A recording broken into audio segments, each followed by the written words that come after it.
44 అధ్యాయం పరిశుద్ధ బైబిల్ గ్రంథంలో యెషయా గ్రంథము 44 అధ్యాయం, చిన్న అక్షరాల బైబిల్ 605 పేజీ, 2వ వచనము. నిన్ను సృష్టించి గర్భములో నిన్ను నిర్మించి నీకు సహాయం చేయవాడనైన యెహోవా ఇలాగ సెలవిస్తున్నాడు, నా సేవకుడకు యాకోబు నేను ఏర్పరచుకున్న యేషూరును భయపడకుము. దేవునికి స్తోత్రం. చిన్న ప్రార్థన చేసుకుంటాం. సకలాశీర్వాదములకు కాండభూతుడా యేసు ప్రభువానికి వందనాలు, స్తుతులు, స్తోత్రాలయ్యా. ఇంతవరకు పాటలు పాడి మీ నామాన్ని కీర్తించున్నాము. చెప్పిన సాక్ష్యముల్లో మీ నామానికి మహిమ కలిగింది. ఆరాధనలో మీరు మా మధ్య ఉన్నారు. మీతో మేము, మాతో మీరు కలిసి ఆనందించి ఆరాధించడం మాకు ఎంతో సంతోషంగా ఉంది. ఈ వాక్యానికి సమీపంగా వచ్చి మమ్మల్ని జ్ఞాపకం చేసుకోండి. నీ బిడ్డలైన నన్ను మరుగుపరిచి నీ ఆత్మనాయం నుంచి కూడి వచ్చిన బిడ్డలతోనూ నాతోనూ మీరు మాట్లాడి బలపరచమని యేసుక్రీస్తు నామములో ప్రార్థించి అడిగి మేము పొందుకున్నాం తండ్రి, ఆమేన్. దేవునికి స్తోత్రం. చదువుకున్న వాక్యాన్ని మనం గమనిస్తే, నిన్ను సృష్టించి గర్భంలో నిన్ను నిర్మించి నీకు సహాయం చేయవాడనైన యెహోవా ఇలాగూ సెలవిచ్చుచున్నాడు, నా సేవకుడు యాకోబు నేను ఏర్పరచుకున్న యేషూరును భయపడకుము. అలాగే మరొక వాక్యాన్ని కూడా చదువుకుందాము. ద్వితీయోపదేశకాండము 33వ అధ్యాయము, ద్వితీయోపదేశకాండము 33వ అధ్యాయము 26వ వచనము. యేషూరును దేవుని పోలిన వాడెవడనూ లేడు, ఆయన నీకు సహాయము చేయుటకు ఆకాశవాహనుడై వచ్చును, మహోన్నతుడై మేఘవాహనుడగును. దేవునికి స్తోత్రం. వాక్యం చెప్తుంది, యేషూరును దేవుని పోలిన ఎవడనూ లేడు, ఆయన నీకు సహాయం చేయుటకు ఆకాశవాహనుడై వచ్చును. దేవునికి స్తోత్రం. వాక్యంలో మనం గమనిస్తే, గర్భంలో ఉండగానే మొదట నీకు సహాయం చేశాను, గర్భంలో ఉన్నప్పుడే నీకు సహాయం చేశాను. ఈ సృష్టిలో పుడుతున్న ప్రతి బిడ్డ జీవితంలో కూడా ఆయన సహాయం చేస్తున్నాడు. గర్భంలో ఉన్నప్పుడు, గర్భం నుంచి బయటకు వచ్చిన తర్వాత దేవుని ఎరగని కుటుంబంలో ఉంటే సృష్టికర్త ఎవరు తెలియక వారు ఉండిపోయారు. దేవుని తెలిసిన వారైతే ఆయన సూచిస్తున్నారు. దేవుని స్తోత్రము. దేవుని ఎరిగి కూడా ఆయన సహాయాన్ని గుర్తించలేక, ఆయన సహాయం ఒక విలువ తెలియక ప్రవర్తించిన వారు కూడా ఉన్నారు. దేవుని స్తోత్రం. కాబట్టి ఈ రోజున వాక్యం మనం గమనిస్తుంటే, దేవుని సహాయము చాలా గొప్పది. ఎంత గొప్పది అనేది మనం వర్ణించలేము. వాక్యం చెప్తుంది, ఏం చెప్తుందంటే, దేవుని పోలిన వాడు హల్లెలూయా. ఆయన సహాయాన్ని మనం పోల్చడానికి కానీ వివరించడానికి కానీ సరిపోదు. అంత గొప్ప సహాయము దేవుడి సహాయము. లోకంలో మనుషులు సహాయం చేస్తారు, అయితే ఆ సహాయము అంతంత మాత్రమే. కానీ దేవుడి సహాయము అత్యంత ఉన్నతమైనది. అది మాటలతో మనము వర్ణించలేము. అని ఎంత వేగంతో వస్తాడో అనేది కూడా అక్కడ వివరించి మాట్లాడుతున్నాడు. ఎంత వేగం అంటే, ఆయన నీకు సహాయం చేయుటకు ఆకాశవాహనుడై వచ్చును. దేవునికి స్తోత్రం. ఆకాశవాహనుడు. వేగం గురించి ఒక మాట్లాడడం వస్తే మీకు అర్థం అవడం కోసం చెప్తాను. ఏదైనా ఒక ప్రయాణం చేసినప్పుడు నడిచి ప్రయాణం చేయొచ్చు, లేదా సైకిల్, కారు. ఇంకా వేగంగా వెళ్ళాలంటే ఫ్లైట్ లేదు, అంతే కదా. ఇక్కడి నుంచి చెన్నై వెళ్ళాలంటే ఒక రోజు టైం పడుతుంది. ఆ ఫ్లైట్ లేదు గంట. అంటే ఆకాశ జర్నీ ఎలా ఉంది? స్పీడ్గా. వాక్యం అదే మాట్లాడుతుంది. నీకు సహాయం చేయడానికి ఎంత స్పీడ్లో వస్తాడంటే ఆకాశం మించి వస్తాడు. ఇంకా ఆకాశంలో ప్రయాణించి కూడా మనకు తెలుసుకుని చెప్తున్నాను. అది పోల్చడానికి సరిపోదు, కానీ ర్యాకెట్ అన్నిటికంటే బాగా ఫాస్ట్గా వస్తుంది కదా. అంటే ఆయన ఒక ర్యాకెట్ స్పీడ్లో వచ్చి సహాయం చేస్తున్నాడు. దేవుని స్తోత్రం. ఆ సహాయం ఇతరులు ఎవరు చేయలేరు. ఈ అనుభవం నుంచి నాకు మీకు ఒక మాట చెప్తాను. ఇలాగ ఎన్నో సందర్భాలు జరిగినాయి కానీ ఒకటి మీకు వివరిస్తాను. నేను వ్యాపారం చేస్తూ ఊరు ప్రయాణం చేస్తూ ఉంటాను.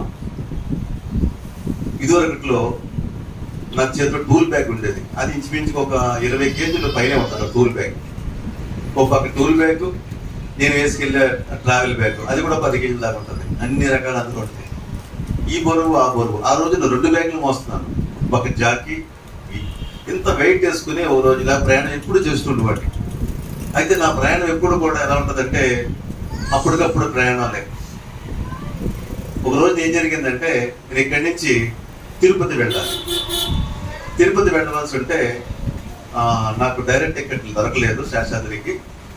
ఇక్కడి నుంచి నేను గౌతమికి విజయవాడ తీసుకుని విజయవాడ నుంచి పద్మావతి ట్రైన్ ఎక్కడానికి నేను సిద్ధపడ్డాను. అయితే ఎప్పుడు కూడా గౌతమి ముందెళ్తుంది, అది వచ్చిన అరగంటకు పద్మావతి పైనుంచి వస్తుంది. ఇలా ఎప్పుడు జరుగుతుంది. ఆ రోజు ఏం జరిగిందంటే గౌతమి లేట్ అయింది. సరిగ్గా గౌతమి ఇది ప్లాట్ఫారం రావడం జరిగింది. అక్కడ పద్మావతి కూడా వచ్చి ఇక అనౌన్స్మెంట్ అవుతుందంట. అది వెళ్ళిపోవడం సిద్ధంగా ఉంది. ఇదేమో 9వ నెంబర్లో ఉంది, అది 1వ నెంబర్లో ఉంది పద్మావతి. 9వ నెంబర్లోనేమో 7వ నెంబర్ ఇది ఉంది, 7వ నెంబర్లోనేమో గౌతమి ఉంది. ఇక్కడ నేను దిగాలి, మెట్లు ఎక్కాలి, మళ్ళీ ఆ జర్నీ చేసి మళ్ళీ ఆ ట్రైన్ ఎక్కాలి. నాకు ఒక టైం లేదు. తిరుపతి వెళ్ళిపోవాలని ఆశతోటి ఏం చేశారంటే ఈ వెయిట్ పట్టుకుని గబగబా ఎక్కుతుండే ఆయాసం, చెమట వచ్చేసింది. అలా జర్నీ చేసుకుని వెంటనే ఆ 1వ నెంబర్ ప్లాట్ఫామ్ దిగుతున్నప్పటికీ ఇబ్బంది కదిలిపోతుంది. నాకు ఒక చెడ్డ అలవాటు ఉండేది. వెళుతున్న ట్రైను గబగబా ఎక్కాను. అది మంచి అలవాటు కాదు. ఆ అలవాటు ప్రకారం గుంపుకి ఏం చేశాను, వెళ్ళిపోతాను. చెక్గా దిగినప్పటికి లాస్ట్ పెట్టి వెళ్ళిపోతుంది. వెళ్ళిపోయేటప్పుడు వెంటనే ఈ 2 బ్యాగులు లాస్ట్ బోగిలు అలా పాడేసి అలా పైకి ఎక్కాను. ఈ చేతులు చెమట్లకి వెళ్తున్న ట్రైన్ వెళ్ళిపోతుంది. ఈ చెమట్లకి ఆ పట్టుకున్న స్టీల్ రాడ్ జారిపోవడం ఆ ప్లాట్ఫామ్ కి ఆ ట్రైన్ కి మధ్యలో గిరిపోయాను. 2 కాళ్ళు స్పాట్ లో కట్ అయిపోవాలి. అసలు 2 కాళ్ళు కట్ అయిపోవాలి. ఇంక నాకు అసలు ఏది నాకు తెలియదు. అలా సత్య మధ్య జారిపోయాను. మెరుపు వేగంతో దేవుడు లేపాడు. దేవుడి స్తోత్రం. హల్లెలూయా. ఎప్పటికీ మర్చిపోయినా ఉలిక్కిపాటు గుండె దడదల కొట్టుకుంది అంతే. అలా జారిపోయి నన్ను ఎవరు లేపారో కూడా తెలియదు. అలా లేపడం దాన్ని లోన్ ట్రైన్లోకి వస్తారు. అందరూ ట్రైన్లో ఆ భోగిలో ఉన్న పక్క వాళ్ళు చూసి షాక్ అయిపోయారు. కొందరు తిట్టారు, ఏంటంటే పిచ్చి పని, ఇంకో ట్రైన్ ఎక్కొచ్చు కదా అని కొందరు. అసలు ఎలా పడ్డారు మీరు, ఎలా లేచారని కొందరు. ఎవరు లేపారో కూడా నాకు తెలియదు. ఇది దేవుడి సహాయం. ఆ ట్రైన్లో నా దగ్గర వాళ్ళు అయిన వాళ్ళు ఎంతమంది ఉన్నప్పుడు ఇక్కడ ఎవరు ఏం చేయలేరు. అది అలాంటి సహాయం చేయగలిగేవాడే దేవుడు చెప్తున్నాడు. ఇలా సహాయం చేసడం మనం మోగొప్పని చేయకూడదు. అది మోగొప్పని అని ఒప్పుకుంటాను నేను. ఇంకెప్పుడు మళ్ళీ పని చేయలేదు, అది లాస్ట్. కాకపోతే ఒక ఎగ్జాంపుల్ ఏం చెప్తానంటే అలాంటి ఒక భయంకరమైన పరిస్థితుల్లో ఆ మెరుపు వేగంతో మన మధ్యకు వచ్చి సహాయం చేస్తాడు. ఆయన మాత్రమే తెలుసుకోవాలి. ఆయన మించిన సహాయం, ఈ సహాయం దేంతో నేను పోల్చగలుగుతాను, దేంతో నేను వర్ణించగలుగుతాను. దేవుడి సహాయాన్ని ఎవరు వర్ణించలేము, ఎవరు కూడా దాన్ని చెప్పలేము. అంత గొప్ప సహాయము దేవుడి. ఒక నా జీవితంలో మాత్రమే కాదు, మీ అందరి జీవితాల్లో కూడా ఎన్నోసార్లు ఇలాంటి జరిగి ఉండొచ్చు. దేవుడి స్తోత్రము. కాబట్టి ఎవరు కూడా దేవుడి సహాయాన్ని ఇంతాన్ని వర్ణించడానికి మన సరిపోవు. దేవుడి స్తోత్రము. అంత గొప్ప సహాయము దేవుడి సహాయం. ఈ దేవుడి సహాయం గురించి మనం మాట్లాడుతూ వచ్చినప్పుడు మనలాంటి అనుభవం ఒకటి ఉంటుంది. ఒక రోజున యెహోషాపాతు యుద్ధానికి వెళ్తున్నాడు. ఎవరితో కలిసి అంటే అహాబుతో కలిసి. యుద్ధం అసలు ఆయనది కాదు, అహాబుది. యెహోషాపాతుని యుక్తిగా పిలిచాడు. అహాబు కపటం ఏం చేశాడంటే, అసలు రాజు ఎవరంటే అహాబు, ఇశ్రాయేల్ దేశం రాజు ఎవరంటే అహాబే. కానీ అవతల శత్రువు రాజునే చంపుతాడు, బయట మామూలుగా చంపడం. అవతల సిరియా రాజును చంపుతాడు కానీ మామూలు చిన్న వాళ్ళని చంపడు. ఆ స్వభావం నేను తెలిసి అక్కడ బైబిల్ ఉంటుంది, నేను చేయించట్లేదు. అటువంటి పరిస్థితుల్లో ఈ అహాబు ఏం చేశాడంటే సైనికుడు వేషం వేసుకున్నాడు, మారు వేషం. ఎవరు? రాజు. తన స్నేహితుడైనటువంటి యెహోషాపాతు మాత్రం ఈ విషయం చెప్పకుండా రాజు వస్త్రాలతో పంపించాడు. తన ఇద్దరు కలిసి వెళ్ళారు. నువ్వు రాజు వస్త్రాలతో ఉండన్నాడు, తిన మాత్రం మారు వేషం వేసుకున్నాడు. కపటం తెలియలేదు. కానీ యెహోషాపాతు చేసిన ఒక గొప్ప పని ఏంటంటే వెళ్లే ముందు ప్రార్థన చేసుకున్నాడు, ప్రార్థన చేయించుకున్నాడు. దేవుని స్తోత్రం. ఆహాబు అంటాడు, ఎందుకు అవసరం లేదు అంటాడు. లేదు లేదు, మనం దేవుని చిత్తం లేకుండా అడుగు ముందుకు వేయకూడదని ఆహాబు ప్రవక్తలను పిలిపించుకుని దేవుని చిత్తం తెలుసుకుని ప్రార్థన చేయించుకుని తన యుద్ధానికి అడుగు ముందుకు వేస్తాడు.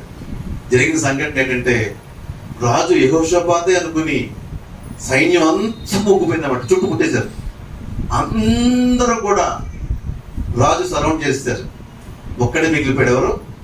యెహోషాపాతు. చుట్టూ శత్రు సైన్యం మిగిలిపోయింది. అందరిలో బాణాలు ఎక్కిపెట్టారంతే. విత్ ఇన్ సెకండ్స్ లో వాళ్ళ బాణం మొదలటమో యెహోషాపాతు గుండెల్లో దూరిపోవటం. అలాంటి టైంలో యెహోషాపాతు ఎవరు సహాయం కూడా తెలుసా? చూద్దాం ఒకసారి బైబిల్కి ఒకసారి. దినవృత్తాంతం 2వ గ్రంథము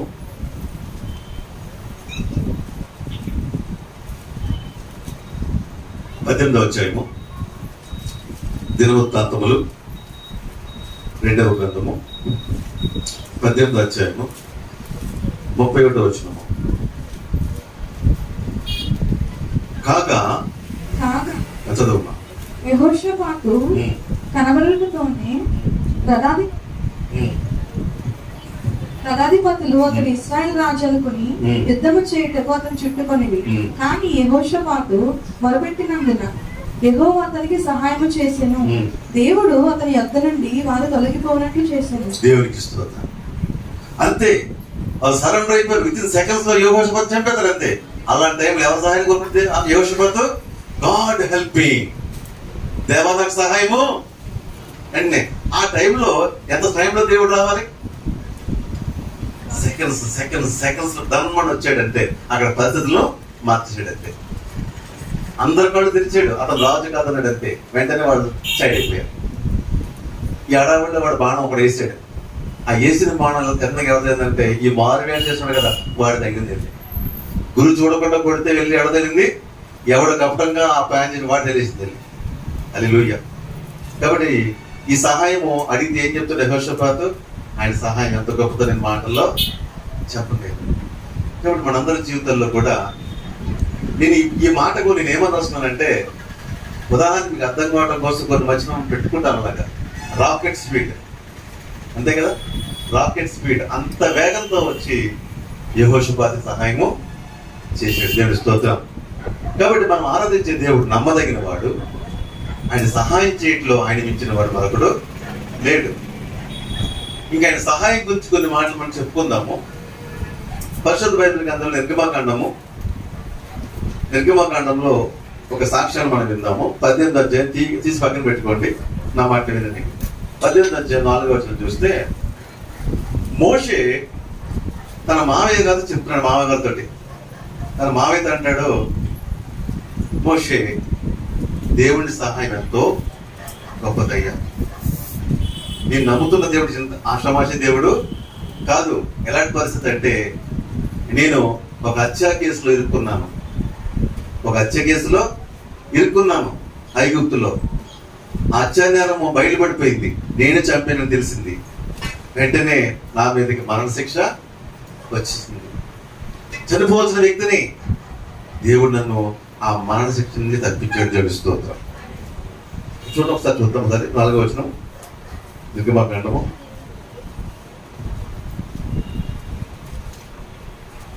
18వ అధ్యాయం 4వ వచనం. నా తండ్రి దేవుడు నాకు సహాయకుడై కత్తి వాత నుండి తప్పించనుకుని రెండవానికి ఏలియాజని పేరు పెట్టిన. అంటే తన కొడుకులు పేరు పెట్టి చెప్తున్నాడు తన సాక్ష్యాన్ని. నేను ఫరో చేతిలో కత్తితోటి చనిపోవచ్చున్నాడు నేను, కానీ దేవుడు నన్ను శిక్ష నుండి తప్పించాడు. దేవుని స్తోత్రము. ఆయన శిక్ష నుండి తప్పించే దేవుడు. హల్లెలూయా. నేను గతంలో చెప్పాను, మీకు మళ్ళీ చెప్తాను.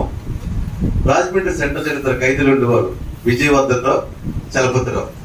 వీళ్ళిద్దరూ కూడా ఒక భయంకరమైన నేరం చేశారు. సజీవ దహనం చేశారు. కొంతమందిని 7గురిని ఎంతమంది బస్సులో ఉన్నప్పుడు పెట్రోల్ బస్సు కాల్ చేశారు. అలా హైదరాబాద్ కోర్టుకి సాక్ష్యం చెప్తారన్న విషయానికి కిరాయికొండలు వీళ్ళిద్దరూ వెళ్ళి ఆ బస్సును కాల్ చేశారు. అలాంటి వ్యక్తులకి ఈ గవర్నమెంట్ ఏం చేసిందంటే ఉరి శిక్ష తీసేసింది. ఆ పేపర్ నేను చదివితే మ్యాటర్ ఏంటంటే, వీళ్ళు ఒక కిరాతకంగా సజీవ దహనం చేశారనే మాట విన్నప్పుడు నాకు అప్పటికి జరిగి 7-8 ఏళ్ళు అయింది. అప్పుడు దాకా నేను ఉన్నారు. అప్పుడు అన్న పేపర్ చదివి అసలు ఇలాంటి వాడిని ఎందుకు ఇంకా బతికారు వెళ్ళి, ఇంకా ఎందుకు ఉంచింది, అండ్ స్పాట్ లో చంపేయాలి అనేంత కోపం నాకు మనసులో అనిపించింది. 7 సంవత్సరాలు విన్నాను, ఇంకా పక్కన పెట్టారు వెళ్ళి, వెంటనే వెళ్ళి చంపలేదా అనిపించింది నాకు. అయితే ఆ మరుసటి రోజు పేపర్ చెప్తే నా ఆశ్చర్యం వేసింది. గురి శిక్ష కదా. జడ్జి గారు ఆఖరి కోరిక అడిగారు. ఆఖరి కోరిక ఏంటమ్మా అని అడిగితే ఎవరు ఒకటే మాట చెప్పారు, మేము బాప్తిసం తీసుకున్నాం. నేను షాక్ అయిపోయాను. బాప్తిసం తీసుకోవడం వీళ్ళు ఎలాగా ఏంటని అడిగితే వాళ్ళకి కింద సాక్ష్యం రాశారు. వాళ్ళు చెప్పిన మాట ఏంటంటే, మేము భయంకరమైన పాపాత్మనము, మేము చేసిన శిక్షకు ఊరి శిక్ష సరిపోదు కాబట్టి మేము ఘోరమైన పాపం చేస్తాం. జైల్లోకి వచ్చిన తర్వాత ఆ యేసు ప్రభువుని తెలుసుకుని మా తప్పేటో మాకు అర్థమైంది. ఈ శిక్షకు మేము పాత్రలమే, ఈ ఊరి శిక్షకు మేము పాత్రలమే, కానీ ఇది సరిపోదు మాకు. కానీ ఆ దేవుడైనా మమ్మల్ని క్షమిస్తే అదే మాకు చాలు. ఈ యుద్ధ శిక్ష గురించి మాకు భయం లేదు, బాధ లేదు, కానీ దేవుడు క్షమించాలన్న ప్రాధాన్యత మాకు ఉంది. అందుకే ఆయన నమ్ముతున్నాము. మాకు బాప్తిసం ఇప్పిస్తే చాలు, ఆ దేవుని రాజ్యంలో మేము ఉంటామని మరి సిద్ధపడి ఆఖరి కోరిక అడిగారు. వాడు అడిగినప్పుడు నేను చాలా ఆశ్చర్యపోయాను. ముందు రోజు అనుకున్నానంటే విషయం తెలియక ఇలాంటి చంపేస్తే బాగుంది అనిపించింది మనసులో. ఆ మరుసటి రోజు పేపర్ ఆశ్చర్యపోయి ఏంటి ప్రభువా, వీళ్ళు గొప్ప సాక్షులుగా వాడబడాలి ఆయన, వీళ్ళు ఎలాగైనా సరే అని ఒక ఆలోచన కలిగినాను. నెక్స్ట్ డే పేపర్ ఏంటంటే ఊరి శిక్ష బాప్తిసం ఇచ్చేసారు, ఊరి శిక్ష రెడీ చేశారు. నెక్స్ట్ డే మరుసటి రోజు ఊరేపడ్డారు. బంధువులందరూ వచ్చారు, చుట్టాలందరూ వచ్చారు. ఎక్కి అందరూ ఏడుస్తున్నారు. అప్పుడు చెప్పిన సాక్షి మీద ఆశ్చర్యపోయిన తర్వాత ఆ రాత్రి నెక్స్ట్ డే ఊరేనమాట. ఆ రాత్రి నేను 98 సంవత్సరంలో అది మోకాళ్ళేసి ఇంట్లో ప్రార్థన చేశాను, పేపర్ చదివాను. వాళ్ళు ఎవరో మనకు తెలియదు, కానీ ప్రభువా నాకు ఒక నమ్మకం ఉంది, నాకు ఒక విశ్వాసం ఉంది. ఏంటంటే మీరు వెళ్ళలేని చోటికి మీ ప్రార్థన పెడుతుంది, మీరు చేయలేని కానీ మీ ప్రార్థన చేస్తుంది. ఆ ప్రార్థన చేసి అలాగే ప్రార్థన చేశాను, ఒక విశ్వాసం చూశాను. నెక్స్ట్ డే వెళ్ళి మార్నింగ్ వరకు ఊరి అంతే. పొద్దున్న పేపర్ చూడగానే అప్పుడు టీవీలు లేవు, ఈ న్యూస్ అంత ఫార్వర్డ్ ఏమీ లేదు. పొద్దున్న పేపర్ చూస్తే ఒకటే న్యూస్, ఊరి ఆగిపోయింది. ఎలా ఆగిపోయింది ఊరి అంటే, ఆ రోజు రాత్రి ఆ రోజు ఎవరంటే శంకర్ దయాళ్ శర్మ రాష్ట్రపతి. శంకర్ దయాళ్ శర్మ ఆయన పదవీ కాలం 4 రోజులు 5 రోజులు అంతే అయిపోతుంది. అప్పుడు దాకా క్షమించిన ఆ వ్యక్తి ఆ రాత్రి అనుకున్నాడంట, నా పదవి అయిపోయే టైంలో నా హాయంలో ఉరి శిక్ష పడటం ఏంటి. ఆయనకు పవర్ ఉంది, ఒక రాష్ట్రపతికి మాత్రమే ఉరి శిక్ష హక్కు ఉంది, అధికారం ఉంది.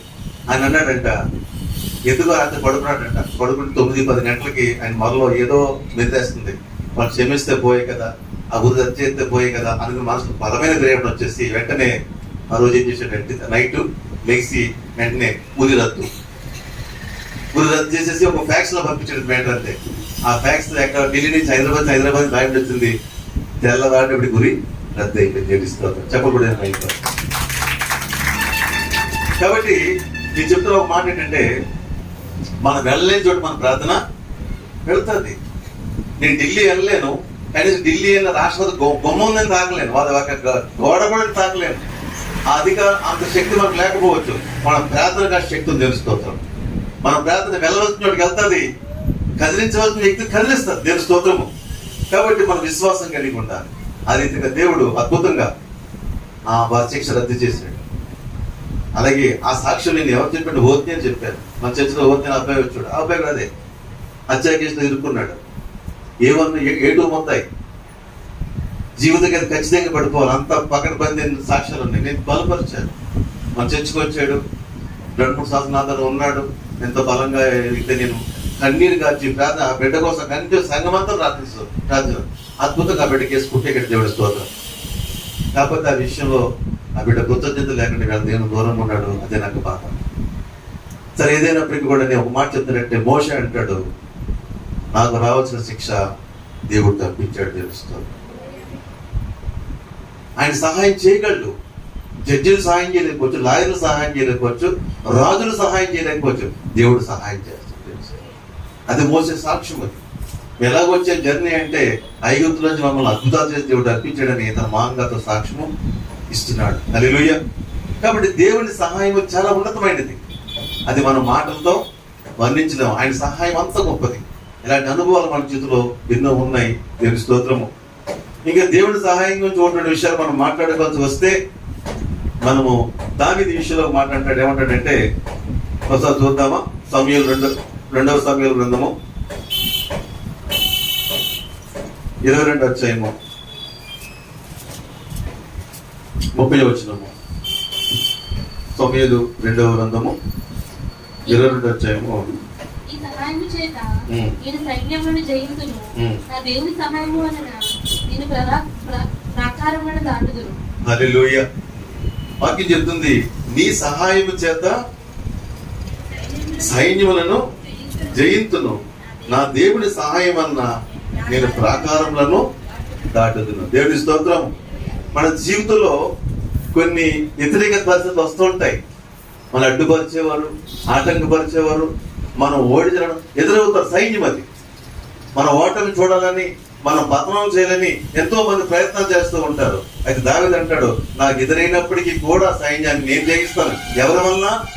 నా దేవుని సహాయం వలన. కాబట్టి మన వెనకలాగేవాళ్ళు, మనం పడగొట్టేవాళ్ళు, మనకి ఎన్నుపోటు పొడిచేవాళ్ళు చాలా మంది ఎదురవుతూ ఉంటారు మన జీవితంలో. అలాంటప్పుడు కుంగిపోను నేను. కానీ నా దేవుడి సహాయం చేత వారందరినీ జయించుకుంటూ ముందుకు వెళతాను. దేవునికి స్తోత్రం.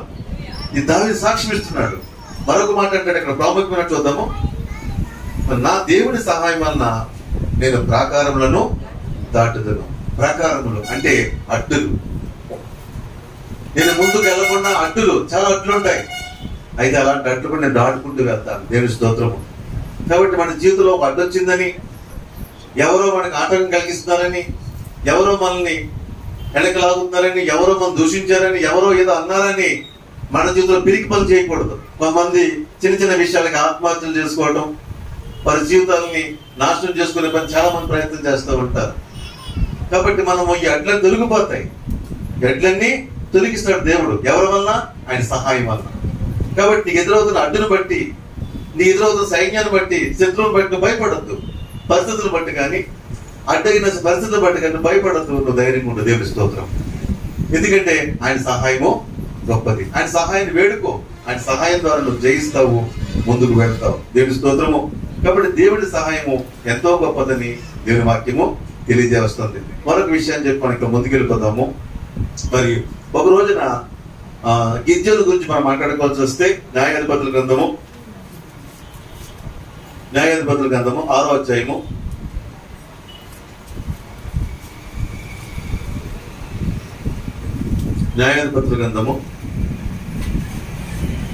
6వ అధ్యాయం ఒకసారి చూద్దామా.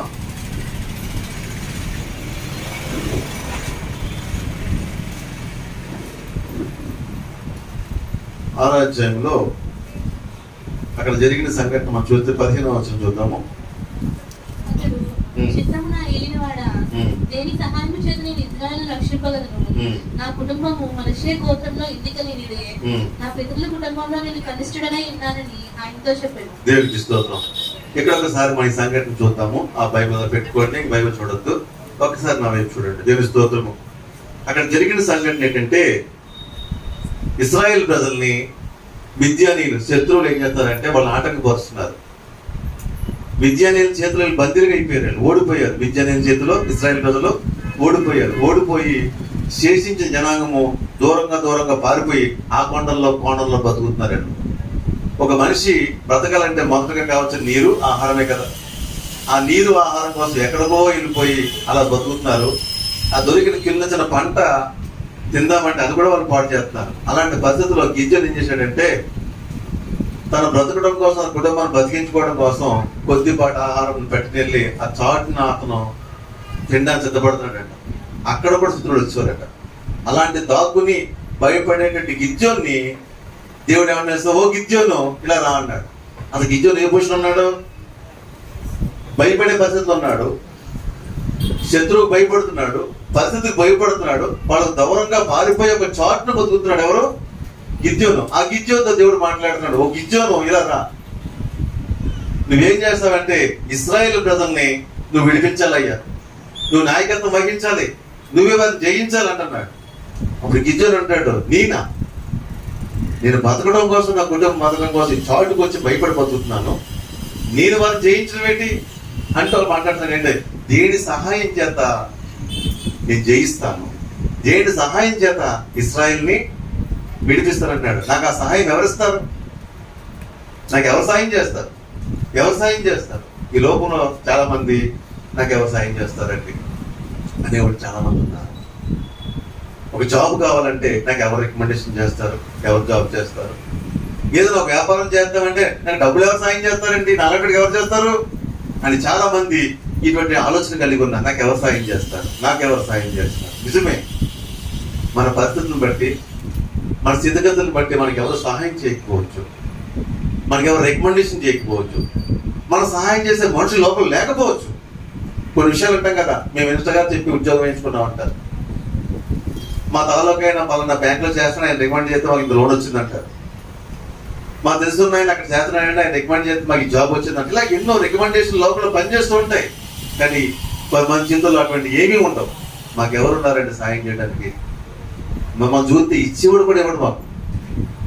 ఎద్దాన్ని ముందుకు వస్తే పక్కన ఒకటి లాగేస్తాడు, వాడికి ఎప్పుడు నమ్మంటాడు. ఆ అటువంటి బోర్డు ముందు ఉన్నారు కాబట్టి అలా చెప్తున్నారు చాలా మంది. అదే గిజ్జన్ అంటాడు, మాకు సహాయం ఎవరు చేస్తారయ్యా, మాకు సహాయం ఎవరు చేసేవాళ్ళు లేరు అని మనుషుల వైపు చూస్తున్నాడు ఎవరు? గిజ్జన్. అప్పుడు దేవుడు అంటున్నాడు, నేను నీకు లేనా అని అడిగిస్తాను. నేను నీకు లేనా? నీ సహాయం నేను చేస్తాను. ఇంకా మనుషుల వైపు చూడొద్దు, మనుషుల గురించి ఆలోచన చేయొద్దు. ఎవరో ఏదో చేస్తారని, ఎవరు మన పైకి లేవనెత్తారని వారి వైపు వీరి వైపు చూడొద్దు. నీకు నాకు సహాయం చేసాడు దేవుడు మనుషులు తెలుస్తుంది అని అంటే చూడండి ఎంతమంది మంచివాడు అంటే అక్కడ చూడండి, నేను నీకు తోడైందును కనుక ఒకే మనుషుని హతము చేసినట్లు మిద్యానీయులను నీవు హతము చేయదు అని సెలవిచ్చాను. తర్వాత చదవమ్మా. అందుకతడు నా ఎడల నీకు కటాక్షము కలిగిన ఎడల నాతో మాట్లాడుతున్నవాడు నీవే అని నేను తెలుసుకున్నట్లు ఒక సూచన కనపరచు. చదవమ్మా. అయిననేమి, ఇక్కడ మంచి మాట్లాడు, అయిననేమి నేను నీకు తోడయ్యిందును. ఓకే, నీ పరిస్థితి ఆగున్నాయి, నీ స్థితిగతులు ఇంతే కావచ్చు, అయితే ఏంటి? నేను నీకు తోడనని తెలుస్తాను. నేను నీకు తోడన్నాను, భయపడద్దు. అందరి సహాయం నా సహాయము గొప్పది అని ఏ మాట ఇచ్చి బయలుపరిచి ముందు తీసుకెళ్లాడో గిజ్జను అద్భుతంగా దేవుని సహాయం చేత ముందుకెళ్ళాడు, గొప్ప యుద్ధం చేశాడు, ఇశ్రాయేల్ ప్రజల్ని ఆ శత్రువుని బయటకు విడిపించుకుంటాడు. తెలుస్తోంది. ఈరోజు చదువుకునే వాక్యాన్ని బట్టి మనకు అర్థమవుతుంటే అన్ని సహాయాల కంటే దేవుని సహాయము గొప్పది. కాబట్టి నువ్వు మనుషుల వైపు చూడొద్దు, పరిస్థితుల వైపు చూడొద్దు. మాకెవరు చేస్తారంటే, మాకెవరు సాయం చేస్తారంటే అనుకోవద్దు. నువ్వు దేవుడిపై అనుకోవడం నేర్చుకో. దేవుడి స్తోత్రం. దేవుడు గొప్పవాడు, ఆయన నమ్మదగిన వాడు, ఆయన సహాయము ఎంతో గొప్పది. హల్లెలూయా. కాబట్టి అయితే ఇక్కడ ఒక ప్రశ్న, అడిగిన అందరికీ దేవుడు సాయం చేస్తాడా? అడిగిన అందరికీ దేవుడు సాయం చేస్తాడా అనేది ఒక ప్రశ్న. అడిగిన అందరికీ సహాయం చేయడే, ఇది మీకు ఒక క్వశ్చన్ మార్క్ ఉండొచ్చు. అడిగిన అందరికి సహాయము చేయడు. ఎందుకు చేయడు? ఎందుకు చేయడు? ఏముంటే చేస్తాడు సహాయం? ఇది రోజున మన ఒక ప్రధానమైనటువంటి ఒక ప్రశ్న, ప్రధానమైన ఒక ధ్యానం. దేవుని స్తోత్రము. వాక్యం గమనిస్తూ ఉంటే లోకరాసిన సువార్త 2వ అధ్యాయము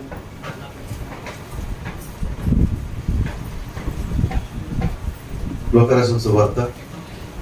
అధ్యాయము 1వ అధ్యాయం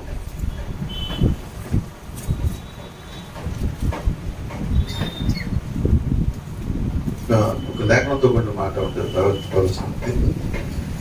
55వ వచనం చూద్దామా?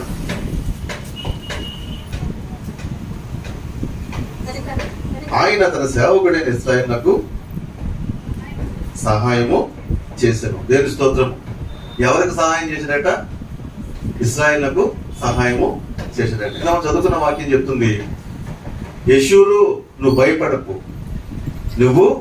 భయపడకు, నేను నీకు సహాయము చేస్తాను అంటున్నాడు. హల్లెలూయా. నేను గర్భంలో నేను నిర్మించాను, అక్కడ నీకు సహాయం చేశాను. ఈ లోకంలో ఎవరి వైపు చూస్తున్నావు నువ్వు, కానీ గర్భంలో ఉన్నప్పుడు నీకు సహాయము చేశాను. గర్భంలో సహాయం ఎవరికి ఐడియా ఉందా నీకు? ఇప్పుడు ఎలా దేవుడు మా అమ్మాయికి పెట్టించాడు, దగ్గర కూడా చూస్తున్నాం. స్తోత్రం. వాడు ఏడిస్తే అమ్మ పాలిస్తుంది, ఇంకా ఎదిగే కొద్దీ మనం ఏ సహాయం చేస్తాం. గర్భంలో ఎవడు సహాయం చేశాడు? ఎవరు సహాయం చేశాడు? దేవుని స్తోత్రం. అంతే కదా. ఒక్కసారి 9 నెలలు ఊహించుకోండి, 9 నెలలు ఊహించుకోండి ఎంత సహాయం చేశాడు దేవుడు నీకు. అంత సహాయం చేసి నువ్వు బయటకు రాలేదే. నువ్వు పెండమ్మగా ఏర్పడి నాడు మొదలుకుని నా డెలివరీ బయటకు వచ్చే వరకు అడుగుడు నీ సహాయము చేసాడు. ఆయన సహాయం గొప్పది, అది మర్చిపోతున్నావు నువ్వు. అర్థమవుతుందా? అక్కడ సహాయం చేసి ఇక్కడ ఎందుకు చేయడు? చేస్తాడు. కానీ దేవుడు నేను ఒకటి కోరుకుంటున్నాడు. దేవుని స్తోత్రం. వాక్యం చెప్తుంది, యెషూరును నీకు సహాయం చేస్తానంటే. చదువు మనకు అర్థం 44 అధ్యాయము. నేను సృష్టించి గర్భంని నిర్మించి నీకు సహాయం చేయబడిన యెహోవా ఇలాగ సెలవిస్తున్నాడు, నా సేవకుడైన యాకోబు నేను ఏర్పరచుకున్న యెషూరును భయపడకు. దేవుని స్తోత్రము. అసలు యెషూరు అంటే ఎవరు అని కొంతమందికి ఒక ప్రశ్న ఉండొచ్చు. యెషూరు ఎవరంటే, యెషూరు అంటే చూద్దాం ఒకసారి. యెషూరు అంటే ఎవరు చూద్దామా? యెషూరు అంటే ఎవరు? ఇశ్రాయేలే, అంటే యాకోబే. యాకోబుకి మరొక పేరు, అది యాకోబుకి మరొక పేరు యెషూరే. కాబట్టి యెషూరుతో దేవుడు మాట్లాడుతున్నాడు, ఇశ్రాయేల్తో మాట్లాడుతున్నాడు. ఇశ్రాయేల్ పేరుకి మరి యెషూరు. దేవుని స్తోత్రము. అయితే ఇశ్రాయేల్కి సహాయం చేస్తాడట. విందామా? ఇశ్రాయేల్కి దేవుడు వాక్యం చెప్తే ఇశ్రాయేల్కి సహాయము దేవుడు చేస్తాడు. హల్లెలూయా. ఎలాగ సహాయం చేస్తాడని గమనిస్తుంటే ఇశ్రాయేల్లో ఒక మాట చెప్తాడు. తొమ్మిది సంఖ్యాకాండము. ఇశ్రాయేల్కి ఎందుకు సహాయం చేస్తాడు?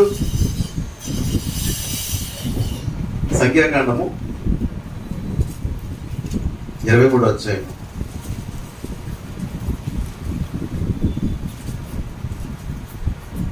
21 వచనం. ఆయన యాకోబులో ఏ దోషమును కనబడలేదు, ఇశ్రాయేలులో ఏ వక్రతను చూడలేదు. అతని దేవుడని యెహోవా అతనికి తోడై ఉన్నాడు. రాజు యొక్క జయద్వారి 21 వచనం చూద్దాం. ఆయన యాకోబులో ఏ దోషము కనుగొనలేదు, ఇశ్రాయేల్లో ఏ వంకరతనము చూడలేదట. ఇశ్రాయేల్లో వంకరతనం లేదు, ఇశ్రాయేల్లో దోషము లేదు. దోషము లేదు కనుక, వంకరతనం లేదు కనుక ఇశ్రాయేల్కి ఏం చేస్తున్నాడు? సహాయం చేస్తున్నాడు. దేవుని స్తోత్రం. కాబట్టి ఇశ్రాయేల్కి సహాయం చేయాలంటే ఏం ఉండకూడదు? వంకరతనము దోషము ఉండకూడదు. హల్లెలూయా. వంకరతనము దోషము ఉంటే దేవుని సహాయం మనము అందుకోలేము. మరి వాస్తవానికి ఇశ్రాయేల్లో యాకోబుల్లో వంకరతనం లేదా ఉందా? వంకరతనం ఉందా లేదా? ఉంది. ఎప్పుడు ఉంది? దేవుడు సార్ అడిగాడు, ఏమనంటే దేవా నన్ను ఆశ్రదించు, నన్ను ఆశ్రదిస్తే నిన్ను వదలను అన్నాడు. పరిస్థితి రాకుండా ప్రమాదకరంగా ఉన్న పరిస్థితులు, కుటుంబం తలకిందులైపోతుంది, శత్రువు తరుముతున్నాడు. అక్కడ పరిస్థితి ఏం చేయడం అర్థం కాక యాకోబు అడుగుతున్నాడు, దేవ నన్ను ఆశ్రదించయ్యా, నన్ను ఆశ్రదించాడు అన్నప్పుడు దేవుడు అంటున్నాడు, యాకోబు నీ పేరేంటి? ఏమన్నాడు? నీ పేరేంటి అన్నాడు. నీ పేరేంటి అంటే ఏం చెప్పాలి ఇప్పుడు యాకోబు? నీ పేరేంటి ఏం చెప్పాలి? నా పేరు యాసేవ్ అని చెప్పాలి. అంతేనా? నా పేరేం చెప్పాలి? యాసేవ్ అని చెప్పాలి. యాసేవ్ అని చెప్పకుండా యాకోబు అని చెప్తున్నాడు. అసలు యాకోబు యాకోబే, యాకోబు పేరు యాకోబే. కానీ ఈ మాట, ఇదే ప్రశ్న ఒక ఆయన వేసాడు. ఎవరు? పెద్ద ఆయన వేసాడు. ఎవరు? తండ్రి వేసాడు. తండ్రి కళ్ళు కనిపించినప్పుడు తండ్రి అడుగుతున్నాడు,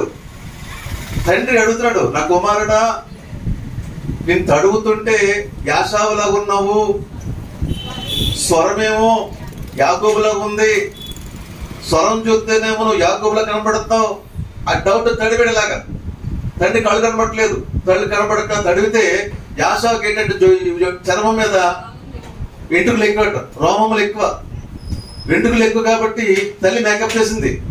నాన్న కొంచెం డౌట్ వచ్చి తడుగుతాడు, ఎందుకైనా మంచిదని మేకప్ వచ్చి కట్ చేసి జాగ్రత్తగా గవర్నమెంట్ అంటించేసింది. ఎవరు? తల్లి మేకప్ వేసింది. ఆ మేకప్ తో తండ్రి దగ్గరికి వెళ్ళాడు. తండ్రి అడుగుతున్నాడు, తడివాడు. స్వరము చూస్తే యాకోబులాగా ఉంది, ఆ తడివి చూస్తే నువ్వు ఎవరు నాయన అన్నాడు. నీ పేరేంటి బాబు అన్నాడు. అంటే ఏం చెప్పాడు అప్పుడు? నేను యాసావ్ అన్నాడు. యాసావ్ అని చెప్పి ఆశీర్వాదాన్ని పొందుకున్నాడు. అదే ప్రశ్న దేవుడు అడుగుతున్నాడు, నీ పేరేమి అన్నాడు. నీ పేరేమని ఇప్పుడు ఏం చెప్పాలి? ఇది యాషావు అని చెప్పాలి. యాషావు అని చెప్పకుండా ఏం చెప్పాడు? యాకోబు అని. అంటే ఇక్కడ ఏం అర్థమవుతుందంటే ఒప్పుకున్నాడు. నా తప్పు నేను ఒప్పుకున్నాను, అదే ప్రశ్న నా చెవులు వినపడుతుంది నా తండ్రి వేశాడు. అప్పుడు ఏం చెప్పాను నేను? యాషావు అని చెప్పి అబద్ధం చెప్పాను. కళ్ళు కనబడి నా తండ్రిని నేను మోసం చేశాను, అబద్ధం ఆడిన పాపమే చేశాను నేను. కానీ ఆ బతుకు ఇప్పుడు కాదు. నీ ముందు యథార్థంగా ఒప్పుకున్నాను, నేను యాకోబుని మోసగాడిని. అప్పుడు దేవుడు అన్నాడు, ఇప్పుడు నువ్వు ఇశ్రాయేలు అన్నాడు. ఏమన్నాడు? ఇప్పుడు నీవు ఇశ్రాయేలు. దేవుడికి స్తోత్రం. ఇశ్రాయేలుగా ఉంటే దేవుడు ఆస్వాదిస్తాడు, యాకోబుగా ఉంటే దేవుడు ఆస్వాదించడు. అర్థమవుతుందా? అక్కడ కూడా దేవుని దగ్గర యాషావు అని చెప్తే అర్థం ఏంటి చెప్పమంటారా? అర్థం ఏంటంటే అక్కడ కూడా దేవుడు మోసం చేస్తున్నట్టు లెక్క. అర్థమవుతుందా? అక్కడ కూడా దేవుణ్ణి మోసం చేసినట్టే కదా. అంటే లోపల యాకోబే కానీ బయట యాషావు. ఈ మాట మీకు అర్థం అవ్వాలంటే కొందరి జీవితాలు ఎలా ఉంటాయంటే సంఘంలో ఎలా ఉంటారు, బయట ఒకలాగా ఉంటారు. బయట జీవితం ఒకలాగా ఉంటుంది, ఇంట్లో జీవితము ఒకలాగా ఉంటుంది.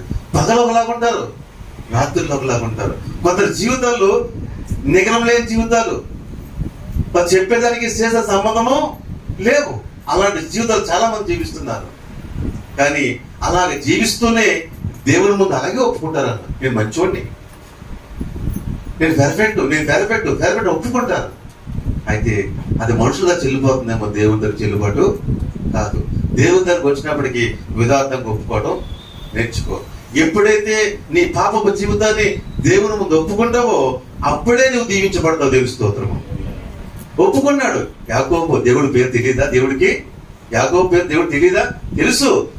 సేమ్ క్వశ్చన్ వేసాడు అనమాట. యాకోబు నీ పేరేమంటే అప్పుడు ఏం చెప్పాడు? నా పేరు యాషావు అనలేదు, యాకోబు అని ఒప్పుకున్నాడు. అంటే ఏంటి? తన పాపాన్ని తను ఒప్పుకున్నాడు. ఇక్కడ వాక్యం చెప్తుందంటే యాకోబులో వంకరతనము లేదు, యాకోబులో దోషం లేదు. లేకపోవడం ఉంది కదా. మిమ్మల్ని కన్ఫ్యూజ్ చేయట్లేదు నేను. లేకపోవడం ఉంది. అది ఎప్పుడు? నిన్న. అది ఎప్పుడు? ముందు.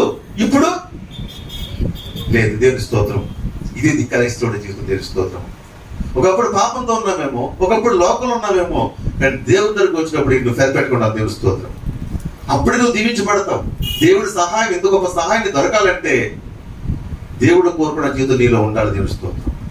దేవుడు కోరుకున్న జీవితం నీలో లేకపోతే ఎలాగ ఆయన సహాయం పొందుకోగలుగుతావు? విషయం అర్థమవుతుంది మీకు? దేవుడు కోరుకునే జీవితము నీలో లేకపోతే ఎట్లాంటి సహాయం కలుగుతుంది? దేవుడి సహాయంగా ఎంత గొప్పదో మనం విన్నాము, చదివాము, మంచిదే. దేవుడి స్తోత్రము. ఆయన సహాయం నీకు కలగాలంటే నీ జీవితము ఇశ్రాయేలుగా ఉండాలి. దేవుడి స్తోత్రం. ఇశ్రాయేలుగా ఉంటే నీ జీవితము ఆస్వాదించబడుతుంది. ఇశ్రాయేల్ ఏమి లేదట, వంకతనము లేదు, ఇశ్రాయేల్ దోషము లేదంట. కాబట్టి నువ్వు ఇశ్రాయేలువా యాకోబువా? ఈ రోజున ప్రశ్న వేసుకుందాం. దేవుని స్తోత్రము.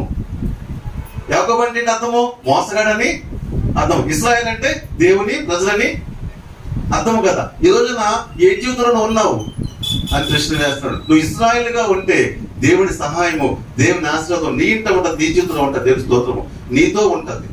అలా కాకుండా యాకోబులో నువ్వు ఉంటే, అంటే వంకరతనం నీలో ఉంటే, దోషం నీలో ఉంటే నీకు ఆయన సహాయం దొరకదు, ఆయన ఆశీర్వాదము రాదు. దేవుని స్తోత్రం. హల్లెలూయా. కాబట్టి ఎలాగో నువ్వు ఉన్నావని ఈ సమయంలో ఒక ప్రశ్న నువ్వు వేసుకోవాలి. ఉందా వంకర జీవితం మనలోని? వాక్యం చెప్తుంది యాకోబులో వంకర జీవితము, ఇశ్రాయేల్లో వంకర జీవితము లేదు. వంకర జీవితం నీలో ఉందా లేదా? ప్రశ్న వేసుకోండి. నువ్వు మాట్లాడేదానికి చేసిన సంబంధం ఉందా లేదా? ఫోన్లో చాటింగ్ చేసేస్తారు, ఎవరితో మీటింగ్ పెట్టేస్తారు, ఏవేవో అన్ని చేసేసి ఆ నాయన అడి తగ్గిపోయి ఏమీ లేదు. డిలీట్ చేస్తే ఏముంటది? మోసగాడు. నువ్వు యాకోబుకి ఎలాగొంత సహాయం? నీ ఇల్లు అక్కడే ఉంటుంది, నీ జీవితం అక్కడే ఉంటుంది.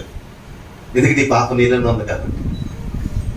నీ భర్తను మోసం చేయొచ్చు, నీ భార్యను మోసం చేయొచ్చు, దేవుడిని మోసం చేయలేవు. పైకి మాత్రం పెర్ఫెక్ట్ అంటున్నావు, అంటే నువ్వు యాసవలో నటిస్తున్నావు. నువ్వు యాకోబుగా ఒప్పుకోవట్లేదు. ఒప్పుకున్న రోజునే నీ జీవితం ఇశ్రాయేలుగా మార్చబడుతుంది. అప్పుడు దీని ఆశ్రయం నీకు వస్తుంది. తెలుస్తుంది. ఈరోజు మనిషి సగం పాపం చూడాలంటే చాలా మంది చూపిస్తారు. వాడు పాపం పట్టబడి అయిపోతుంది అనమాట. అందుకే లాకులు 33 లాకులు ఎత్తారండి. మాట్లాడాలని మేడకి మాట్లాడాలి, కింద మాట్లాడ కుదరదు. ఎందుకు రహస్యం, ఎందుకు పాపపు జీవితము? ఇలాంటి పాపం నీలో పెట్టుకుని నీ దేవుని బిడ్డ అని ప్రార్థన చేస్తే నీకు సహాయం దొరకదు, నీకు ఆశీర్వాదం ఎంట రాదు. అది యాకోబు జీవితం వంకరతనం లేదు. ఎందుకంటే నేను జీవితం వంకరతనం లేదు. ఈ రోజు మాత్రం అతను ఏముంది, క్లియర్గా ఉన్నాడు. ఎలా ఉంది నీ జీవితము? వంకరతనంగా నీలో ఉంటే ఎలాగ దేవుడు దీవిస్తాడు? ఆలోచించండి. కాబట్టి మీ జీవితం ఎలాగుంది? యథార్థంగా ఉందా? అవునంటే అవును, కాదంటే కాదన్నట్టు ఉన్నావా? అబద్ధం ఆడుతూ నిజం చెప్పానని మాట్లాడుతున్నావా? కాబట్టి ఆలోచించు. ఎక్కడికో వెళ్తారు, ఎక్కడికి వెళ్ళి చెప్తారు. యథార్థత లేదు. మరి వెళ్ళేది ఒక చోటికి, చెప్పేది ఒక చోటికి. అంతా మోసమే, అంత అబద్ధమే. నువ్వు యథార్థత కోల్పోతున్నావు రోజు రోజుకి కూడా. దానివల్ల నష్టపోతావు. ఏం నష్టపోతావు? దేవుని సహాయాన్ని నష్టపోతావు, దేవుని ఆశీర్వాదాన్ని కోల్పోతావు. యథార్థం కూడా నేర్చుకోండి. యథార్థత దేవుడి దగ్గర మాత్రం మనుషులతో చూస్తున్నాడు దేవుడైనా. అంటే లింక్ అవుతుంది. నువ్వు తండ్రిని మోసం చేసావు, అక్కడ దేవుడు చూస్తున్నాడు. దేవుడు మోసపోడు, ఎప్పుడు మోసపోడు. దేవుడు ఎప్పుడు మోసపోడు. నువ్వు మనుషులు మోసం చూస్తున్నాడు. నీలో యథార్థత లేదు. నీ భార్యను మోసం చేస్తున్నావు, నీ భర్తను మోసం చేస్తున్నావు, నీ తల్లిదండ్రులను మోసం చేస్తున్నావు, నువ్వు నీ యజమాని మోసం చేస్తున్నావు. నీ మోసం బతుకు దేవుడు చూస్తున్నాడు. ఆ మోసం బతుకుతూనే నన్ను దీవించు, నాకు సహాయం చేయరు. ఎలా వస్తుంది సహాయం నీకు? నువ్వు ఇశ్రాయేలు కాదు. నువ్వు ఎవరు? నువ్వు యాకోబువే. నువ్వు మోసగాడివే, నువ్వు మోసగత్తవే. నీకు సహాయం దొరకదు. దేవుడు సహాయం చేసే దేవుడు. మెరుపు సహాయం చేస్తాడు ఆయన. అంత గొప్ప సహాయం చేసే దేవుడు నీ విషయానికి అనుకుంటున్నాడు. నీలో యథార్థత లేదు. యథార్థత ఈరోజు చాలా మంది చేత కనపడట్లేదు. యథార్థంగా చేసేవాడు ప్రార్థన చేయడం అంగీకరిస్తాడు. దేవుని స్తోత్రం. హిజ్కియాకి మరణ వ్యాధి వచ్చినప్పుడు దేవుడు ఏం చేశాడు? ఆ హిజ్కియా ఏం చేశాడు? దేవుడు చెప్పాడు, అతను మరణం చెప్పబోయా అని చెప్పి ప్రవర్తన పంపించాడు. దేవుడు సహకరించాడు. హిజ్కియా ఎంతో కాలం బతకడు, అయిపోయింది టైము. వీళ్ళు చదువుకొని కోల్పెట్టాడు. డాక్టర్ చెప్పేశారు, దేవుడు చెప్పేశాడు. అన్ని చెప్పినా కూడా హిజ్కియా ప్రార్థన చేశాడు, కన్నీళ్లు కార్చి, నా యథార్థతను బట్టి నువ్వు న్యాయము చెప్పగలదు. నేను ఆ మాట నాకు ధైర్యం అనుకుని ఉందా? నేను అందరితో సరిపెట్టుకుంటానండి. నా లోపల ఏముంది అదే బయట ఉంది. నేను లోపల ఎలా అదే మాట్లాడుతున్నావా? లోపల ఆలోచన వేరు, బయట మాట వేరు. అది యథార్థతలో నువ్వు లేవు. యథార్థత అంటే లోపల బయట ఒకేలా ఉంటా. నీ లోపల ఏముందో బయటనే మాట్లాడాలి. బయట ఏమో ప్రేమించినట్టు మాట్లాడు, అలా ద్వేషించుకుంటున్నావు. రెండు బయట ఛానల్కి వచ్చినట్టు మళ్ళీ బయట ఆడంటాం, ఎందుకు వచ్చారా బాబు అనుకుంటున్నావు. ఇది కరెక్ట్ అయింది కాదు. అంటే యథార్థతలో లేవు నువ్వు. లోపల బయట ఒకేలాగా ఉన్నవాడు యథార్థవంతుడు. దేవుని స్తోత్రము. ఆ యథార్థతను బట్టి అడుగుతున్నాడు, దేవా నా యథార్థతను బట్టి నువ్వు న్యాయం తీసుకున్నాడు. నేనేం చెప్పక్కర్లేదు, నువ్వు న్యాయం తీర్చేవాడు. నువ్వు నా లోపల ఎలా ఉందంటే దేవుడు ఏం చేశాడు? అతని యథార్థతను బట్టి అతని కన్నీళ్లు చూసి హిజ్కియాకి మళ్ళీ ఏం చేశాడు? 15 సంవత్సరాల ఆయుష్. అంటే యథార్థత ఏం చేస్తుందంటే ఒక గొప్ప ప్రార్థన జవాబు తీసుకొస్తుంది. దేవుడి సహాయం అందుకునేలాగా చేస్తుంది. ఈరోజు ఎలాగ ఉన్నావు నీ యథార్థత? యాకోబు యథార్థంగా మాట్లాడుతున్నా, అబద్ధం మాట్లాడుకుంటాడు దేవుడి దగ్గర. యాకోబు నీ పేరేంటి అన్నాడు. ఏం చెప్పాలి ఇప్పుడు? యాసావు అంటే యథార్థత లేనట్టు, యాకోబు అంటే యథార్థతగా ఉన్నట్టు కదా. అంటే ఒకప్పుడు యాకోబు యథార్థత లేదు, ఇప్పుడు కరెక్ట్ గా ఉన్నాడు. దేవుని స్తోత్రం. అంటే యాకోబులో వంకరతనము లేదు. చాలా మంది ఈ వంకరతనంలో కూడా ప్రవర్తన వల్లే ఆశీర్వాదం పోగొట్టుకుంటున్నారు. వంకరతనం గురించి చాలా మాట చెప్పొచ్చు, అంత చెప్పే సమయం లేదు. కానీ 1-2 విషయాలు మీకు చెప్తున్నాను. మా బంధువులో ఒక ఆయన ఉండేవాడు. మా బంధువు బాగంటే మాకు చిన్న అవుతాడు. మా పిన్ని గారు, మా చిన్నమ్మ నాయన. మేము కాకినాడలో ఉంటాము. మా నాన్నగారేమో కోవాళ్ళ ఊరి చివరి రామేశ్వరం ఇల్లు కట్టారు. పునాది మట్టికేశారండి. పునాది వేసిన తర్వాత యాక్సిడెంట్ అయ్యి బాగా నష్టపోయారు, చాలా లాస్ అయిపోయారు. గోడలు కట్టారు, మొత్తం లాస్ అయిపోయారు. ఈ పునాది గోడల మీద దాదాపు 5-6 ఏళ్ళు అలా ఉండిపోయింది. ఎండకెంటి వాన్ నడిచి పునాదుల్లోంచి ఆ గోడలోంచి మొక్కల చెట్లు మొలిసిపోయినాయి. వ్యాపారం మొత్తం నష్టపోయారు, అంత లాస్. అలాంటి ప్రతి ఇల్లు ఆగిపోయింది. మా చిన్నాన్నగారు ఏంటంటే రోజు అచ్యుతాపురం నుంచి కాకినాడకి పాలు పట్టుకొస్తారు. పాల వ్యాపారం అంటే రోజు వస్తున్నప్పుడు రోడ్డు పక్కన మా ఇల్లు, రోడ్డు పక్కన ఇల్లు. రోజు ఆ ఇల్లు చూస్తున్నారు. ఎలా ఉంది ఇల్లు? పునాదులు వేసి గోడలు కట్టి మొండు గోడలు ఆగిపోయింది. ఇల్లు ఆగిపోయింది. రోజు వెళ్తున్నాడు. మేము కాకినాడలో ఉంటున్నాం. ఎప్పుడైనా ఇంటికి వెళ్ళినా మీకు కనబడ్డా ఇల్లు ఎంత దాకా వచ్చిందమ్మా ఇల్లు ఎంతకు వచ్చింది? నువ్వు చూడలేదు రోజును 6 ఏళ్ళ నుంచి 7 ఏళ్ళ నుంచి నష్టాలు పోయి ఎలా అలా ఆగిపోయింది. నువ్వు వేసే క్వశ్చన్ ఏంటిది? అవమానపరచాలన్నా? అది వంకర మాట, మంచి మాట చెప్పండి. వంకర మాట. ఇల్లు ఎంతకు వచ్చిందమ్మా? ఇలాంటి ప్రశ్న చేస్తాను విన్నాను నేను. ఇల్లు ఎంతకు వచ్చిందమ్మా అంటే ఏంటి తెలదా నీకు? అంటే మేము చెప్పాలా నీకు ఏమన్నా? ఈ మాట అర్థం ఏంటి? ఒకరోజు అన్నాడు, ఇదే ప్రశ్న వేసాడు. ఏమంటే ఇల్లు ఎంతకు వచ్చింది అన్నాడు. ఇదేంటి ఇల్లు దిగిపోయాం కదా అన్నా. ఇంట్లో దిగిపోయాం కదా అన్నా. అది ఎలాగో చూసాను, ఎలా ఉందా ఇలా ఉందా చూసావు కదా నువ్వు, మరి దిగడుగా నువ్వు. ఆ రోజు నోరు మూస్తావు. ఈ రోజు చాలా మంది ఇలాంటి వంకర పట్టలు చాలా ఉన్నాయి. వాళ్ళు బాధపడటం ఉద్దేశం, వాళ్ళు గాయపరచాలి, వాళ్ళు బాధపడడానికి వంకర మాటలు పలికే వాళ్ళు చాలా మంది రోజున. ఈ వంకర మాటలే నీ గొప్ప ఆశీర్వాదం పోగొడుతుందయ్యా. మార్చుకో వంకర బతుకుని. ప్రభుని నమ్ముకున్నావు, ప్రార్థన చేస్తున్నావు, నీకు గొప్ప ప్రార్థనా పౌరుని అంటున్నావు, గొప్ప ప్రార్థనా పౌరులు అన్నావు, కానీ వంకర మాటలు పోవట్లేదు. వంకర మాటలు చాలా దారుణంగా ఉంది రోజున. అతను అవమానపరచాలని, ఆయన కొంగదయ్యాలని, వాడి బురదయ్యాలని ఎప్పుడు వంకర మాటలు. వంకర జీవితమే జీవితం. ఈ వంకర జీవితంతో ఆస్వాదించిన ఆయన సహాయం చేయలేనా? ఎలాగ సహాయం చేస్తాడు ఆయన? ఎస్ ప్రభు అని వంకర మాటలు మాట్లాడాను ఒప్పుకుంటావా? అది దేవుడు కోరుకుంటాడు. తెలుస్తూ అబ్బాయి నేను ఎవరినేమో అన్నాండి అన్నవా? ఒకసారి పరిశీలించుకొని ఏం మాటలు మాట్లాడతాయి ఇతరుడి గురించి. ఎప్పుడు కూడా వాడి గురించి, వీడి గురించి, ఆమె గురించి, ఈమె గురించి వంకర మాటలు మాట్లాడుతుంటే చర్చికొచ్చి వెళ్ళి ఎప్పుడు బాగుపడతావు, ఎప్పుడు పైకెదుగుతావు? ఎందుకు లాభాలని వ్యాపారంలో? ఎందుకు నువ్వు ముందుకెళ్ళలేకపోతున్నావు? ఎందుకు వాటర్ పాలవుతావు? ఎందుకు వెనకపోతున్నావు అంటే నీ వంకర బతుకు మారట్లేదు. వంకర బతుకు మార్చుకోండి. వంకర బతుకు ఎవరికి మారుతుందో వాళ్ళ బ్రతుకులు దీవించబడదు. దేవుని స్తోత్రం. దేవుడు హెచ్చించాడా? ఆ హెచ్చించిన స్థానంలో దేవుడు కనపరచు. అంతేగాని నీ హెచ్చించిన స్థాయిలో కింద వాడిని అవమానపరచుకో. చాలా మంది ఎదిగిన పరిస్థితిని బట్టి కింద వాడిని అవమానించడం, కింద వాడిని తక్కువ చేసి మాట్లాడటం, కింద వాడిని హేళన చేస్తూ ఉంటారు. అది వంకర బ్రతుకు. అది దేవుడి స్తోత్రము. ఈ వంకర బ్రతుకు ఎవరిలో మారుతుందో వారికి దేవుడు సహాయకుడు అని చెప్తున్నాడు. ఇశ్రాయేల్లో వంకరతనము లేదు. ఇశ్రాయేల్లో వంకరతనం లేదు కాబట్టి దేవుడు అన్నాడు, నేను అతనికి సహాయకుడు అన్నాడు. ఏం చెప్తున్నాడు? నేను అతనికి సహాయకుడు. వంకర బ్రతుకు మారుకోండి, వంకర మాటలు మారుకోండి, వంకర దారులు మార్చుకోండి. కాబట్టి ఇంకా ఎంతకాలం వంకర మాటలు, చూడుబోటు మాటలు మాట్లాడటం, ఏదో వంకర పొద్దుట్టుకుని మాట్లాడటం, ఏదైనా ఉంటే అడిగాయి. వంకర మాటలు ఎందుకు? వంకర ఆలోచనలు ఎందుకు? వంకర తలపులు ఎందుకు? మార్చుకోవాలి. ఇలాగే ఉండిపోతే నీ జీవితంలో ఎదగలేవు, ఆశీర్వాదాన్ని పొందుకోలేవు. నేను మీకు చెప్పక్కర్లేదు. మీ జీవితంలో అది వంకర బతుకు. నిజమే, నేను వంకర మాట మాట్లాడుతున్నాను, నాకు ఈ బుద్ధి పోవట్లేదు, ఈ అంత ఒప్పుకో దేవుని దగ్గర. దేవుడు నన్ను క్షమించిన ఆయన, నాలో ఈ మాటలు ఉన్నాయి, ఈ బుద్ధి ఈ తలంపులు ఉన్నాయి, నాకు క్షమించు ప్రభా. ఈ బుద్ధి నాలో తీసేస్తాడు ఆయన. అలా నువ్వు ప్రార్థన చేసుకుని ఒప్పుకుంటే నువ్వు ఇశ్రాయేలుగా మార్చబడతావు. దేవుని స్తోత్రం. అప్పుడు దేవుడికి సహాయకుడు అవుతాడు, దేవుడు నిన్ను దీవిస్తాడు. దేవుని స్తోత్రము. కాబట్టి ఇశ్రాయేలులో ఏమి లేదంట? వంకరతనము లేదు. ఇశ్రాయేలు ఏమి లేదు? దోషము.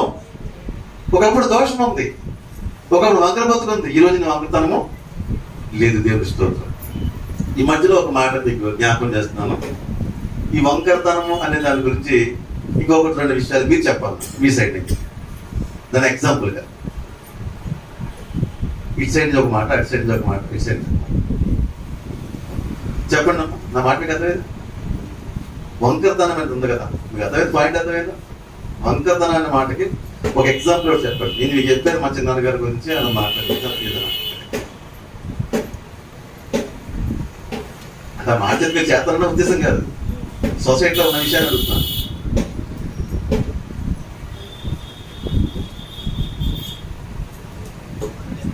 అవకాశం వస్తుంది. నా మాట మీకు అర్థమైందా? వంకరతనం ఏదైతే అది గుణం మీకు తెలుసు, స్వభావం వంకర బుద్ధి తెలీదా? ఓకే, ముందుకు తెలుస్తుంది. బస్సులో సీట్ ఇవ్వకపోవటం, సీట్ అంతా ఒకలే కూర్చాడు. Okay, right. చెప్పాం. దేవుడు చేసిన సహాయాన్ని మర్చిపోవడం. ఓకే,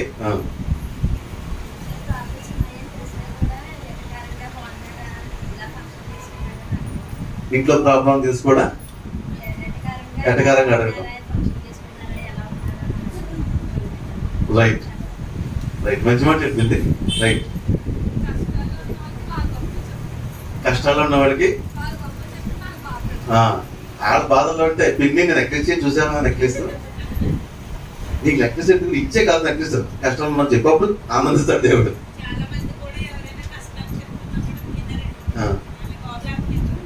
హల్లెలూయా. రైట్, విషయం మీకు అర్థమైంది కానీ మంచి దేవుని స్తోత్రము. ఒకవేళ మనలో ఎవరికైనా ఈ వంకర బుద్ధుంటే ఈరోజు మార్చుకొని తెలుస్తావు. నువ్వు దీవించబడతావు.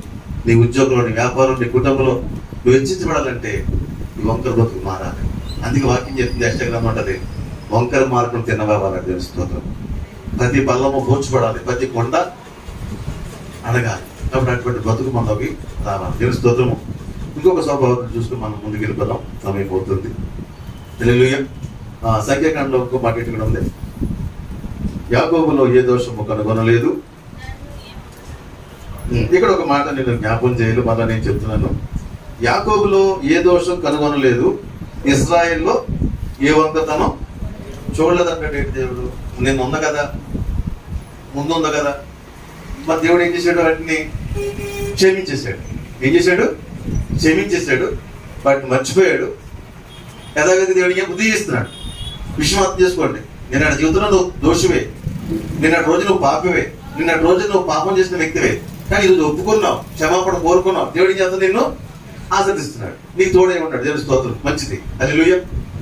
ఇదే విషయం చెప్తున్నాను. ఒక నిన్న నీ జీవితంలో ఇంతకుముందు ఈ భర్త తాగుపోతేమో, ఇంతకుముందు ఈ భర్త తిరిగిపోతేమో, ఇంతకుముందు ఈ భర్త పాపం చేసేవాడేమో. ఈరోజు మారాడు కదా. మారిన జీవితంతో నువ్వు ప్రేమించు. అది మార్పు చెందారు కదా. మారేసిన కొన్ని ఉన్నాయి కదా నీ కొరకు. కొన్ని మార్చుకున్నాడు, కొన్ని మారుతున్నాయి. మారిన తర్వాత నువ్వు ప్రేమించు. ఎందుకు బాధ్యత బట్టి ఇంకా చెప్పడం ఎందుకు? అప్పుడు తాగావు కదా, అప్పుడు తిరిగావు కదా, అప్పుడు నేను చూసాను కదా, అవన్నీ విడిచిపెట్టాయి. దేవుడే క్షమించేశాడు కదా. దేవుడు ఏమన్నా నాకు అదంతా కుదరదు, మీ నాన్న మోసం చేస్తున్నావు అన్నాడా? అది అయిపోయింది, గతమంది. కానీ ఇప్పుడు యాకోబు ఒప్పుకుంటున్నాడు. ఎస్, నేను తప్పు చేసిన వ్యక్తి నేను ఒప్పుకున్నాడు కదా. ఇంకేం చేయాలి? దేవుడు ఏం చేశాడు? క్షమించేశాడు, మళ్ళీ దీవించాడు. అలాగే నీ భర్త విషయాలు చేయలేదు. నీ భర్త ఒకప్పుడు దుర్మార్గుడే, పాపాత్ముడే, పాపం చేసినాడు, మోసం చేసి తాగుపోతే ఎన్నెన్నో కూడా ఉన్నాయి. కానీ ఈరోజు మారాడు. ఈరోజు మరి గతం పక్కన పెట్టి ఈరోజు నీ భర్తను ప్రేమించు, నీ భర్తకు సహకరించు. అలాగే నీ భార్య కూడా. నీ భార్య కూడా ఒకప్పుడు పాపాత్మురాలి, మాట వినకపోవచ్చు, ఏదో తప్పులు ఉండొచ్చు. ఈరోజు మారింది కదా ప్రభు నమ్ముకుని. ఆమెలో మార్పు, ఆ మార్పును బట్టి నువ్వు ప్రేమించు. ఆ మార్పును బట్టి ఆమెతో సహవాసము. అంతేకాని గతంలో ఎప్పుడు ఆ మాట అందండి, గతంలో ఎప్పుడు అలా చేసాడండి, అవి వద్దు. దేవుడి స్తోత్రము. దేవుడే విడిచిపెట్టి, దేవుడే క్షమించి, దేవుడే సహాయకుడు ఉన్నప్పుడు ఇంకా పాత పట్టుకుని ఇంకా ఎలబట్టం ఏంటి? ఇప్పుడు నీ భర్తలాగా ఉన్నాడు, ఇప్పుడు నీ భార్యలాగా ఉంది, ఇప్పుడు నీ పిల్లలాగా ఉన్నారు. ఇప్పుడు మారారు వాళ్ళు. ఆ మార్పును బట్టి ఆనందించు, ఆ మార్పును బట్టి దేవుడు స్తుతించి, దేవుడి స్తోత్రం. అంతేకాని పాత ఎప్పుడో దాన్ని పట్టుకుని ఇంకా నువ్వు ఎలబడతావంటే నీ భర్తలో ఇంకా ఉన్న మార్పు కూడా పోతుంది. అర్థం చేసుకో. ఉన్న మార్పు పోగొట్టుకోవద్దు. దేవుడు ఎంతో మార్చుకున్నాడు నీ భర్తని, ఎంతో మారి నీ భార్యని. ఆ మారిన దేవుడు స్తుతించు. అంతేగాని ఇంకా ఆ విషయం అనుమానిస్తూ, బాధ పెడుతూ, గాయపెట్టే పని చేయకూడదు. దేవుడు గాయపరిచాడు యాకోబుని, అడిగాడు, ఒప్పుకున్నాడు, అంతే. అక్కడితో క్లోజ్.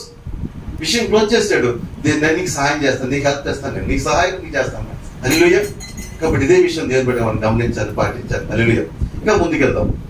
ఇంకొక విషయం చూసుకుని యాకోబులో 20వ వచనం.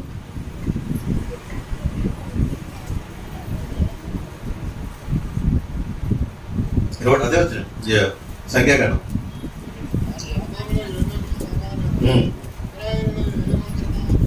హల్లెలూయా.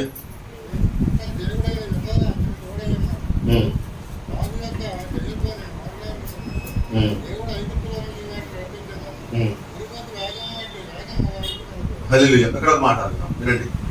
ఈ రోజున మనం చదువుకున్న జ్ఞానం ఏంటంటే, దేవునికి తోడై ఉండాలంటే, దేవునికి సహాయం చేయాలంటే, దేవుడిని ఆశ్రయించాలంటే మన బ్రతుకులో మార్పు కోరుకుంటాడు. ఇప్పుడు ఇశ్రాయేల్ అనే మాట అర్థం ఏంటి? మార్పు. ఇశ్రాయేల్ అనే మాట అర్థం ఏంటి? మార్పు. దేవుడి నుంచి కోరుకుని ఒకటి మార్పు. మారుతున్నావా? మారిన స్వభావం నీలో ఉందా? మార్చుకోవడానికి ఒక సిద్ధపడి ఉందా? మారడానికి ఒక అడుగు ముందుకేసావా? నీలో చూస్తున్నాడు ఆయన. ఏదైనా మార్పు కోరుకుని ఒక అడుగు ముందుకేసావా? ఒక అడుగు ముందుగా ఆయన సహాయం చేస్తాడు. తాగుబో అలవాటు అంటారు వ్యసనంలో ఉన్నవాళ్ళు. నా అనుభవం చెప్తున్నాను. నేను దేవుడు పరిశుద్ధం తీసుకున్నావు అంటే మొదట వ్యసనం విడిచిపెట్టలేకపోయాను. అయితే నేను బలహీనత అయిపోతున్నాను. ఆ పొద్దున్న తీర్మానం చేసిన ప్రభు ఈ రోజు నేను తాగను, సాయంత్రం బలహీనత కదా మళ్ళీ తాగేసుకున్నాను, మళ్ళీ పొద్దున్న క్షమాపణ ప్రభు అనుకున్నాను కానీ అలా చేయలేకపోయాను. బాధ ఉంది ప్రభు కానీ చేయలేకపోతున్నాను. అలా కొన్ని రోజులు పట్టింది. ప్రభు నాకు సహాయం చేయండి, నా వల్ల కావడం లేదు, నాకు సహాయం చేయ ప్రభు, గాడ్ హెల్ప్ మీ. నాకు ఆయన సహాయము చేశాడు, విడిచిపెట్టాము, అసహించుకున్నాను. దేవుడి స్తోత్రం. ఒక అడుగు ముందుకేస్తే నీకు సహాయం చేస్తాడు. ఆయన మారడానికి, బ్రతుకు మార్చుకోవడానికి ఒక అడుగు ముందుకేస్తే నీకు సహాయం చేస్తాడు.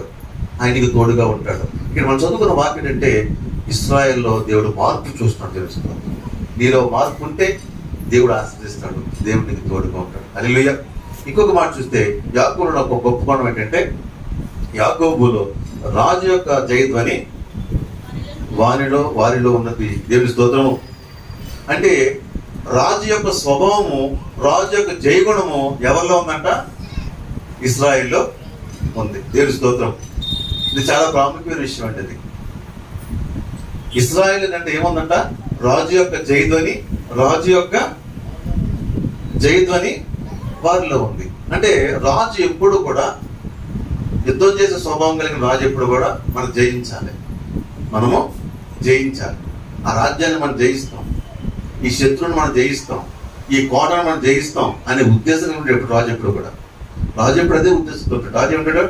మనం జయించాలి, ఇంకా ఆ రాజ్యాన్ని జయించాలి, ఈ రాజ్యాన్ని జయించాలి, మనం జయిస్తాము.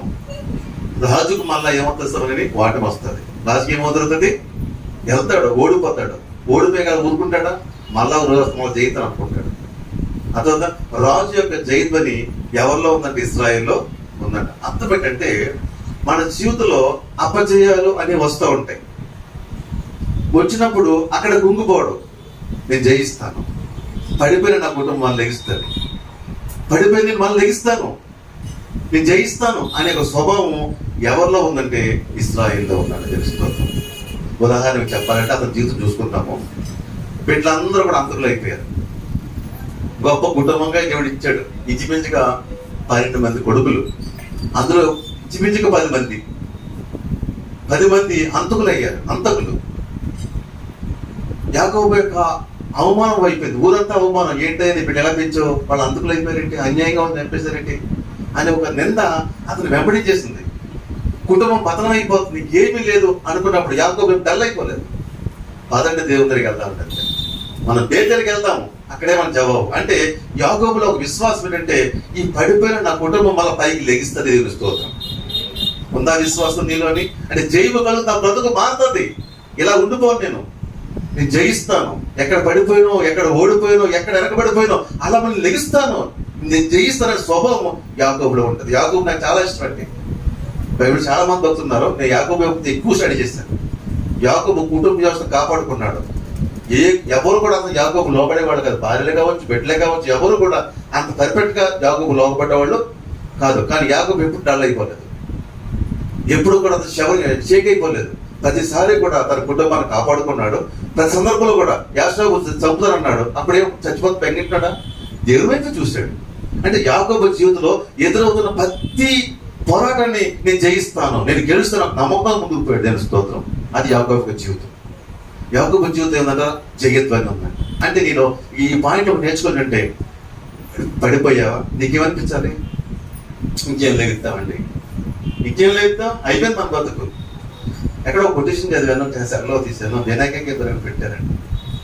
అంటే ఎప్పుడు ఒక వ్యక్తి ఓడిపోయినట్టంటే ఓడిపోయినప్పుడు కాదట, ఇక నేను జయించలేదు అనే మాట అనుకున్నప్పుడే ఓడిపోయినట్టు. అర్థమైందా? ఎగ్జామ్స్ కావచ్చు, లేదంటే ఏ విషయాన్ని కావచ్చు, ఓడిపోయావు. అది ఓటమి కాదట, అది ఓటమే కాదు.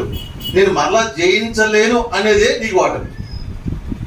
నా పాయింట్ మీకు అర్థమైందా? నేను మరలా నేను జయించలేను అన్న మాట మీరు వచ్చినాక అది నిజమైన ఓటమి. కానీ అప్పటికప్పుడు ఓడిపోయింది ఓటమి కదా. ఆటలో ఓడిపోయావు, నేను మరలా అట్లా గెలుస్తాను నమ్మకం నీలో ఉంటే నువ్వు గెలిచినట్టే. నువ్వు గెలుస్తావు, ఎప్పటికైనా గెలుస్తావు. కానీ ఇంకెప్పుడు గెలనండి అంటే అది నిజమైన ఓటమి. అర్థమవుతుందా? కానీ యాకోబులు అదే ఉంటుంది. యాకోబులు ఎన్నో పోరాటం వచ్చినాయి.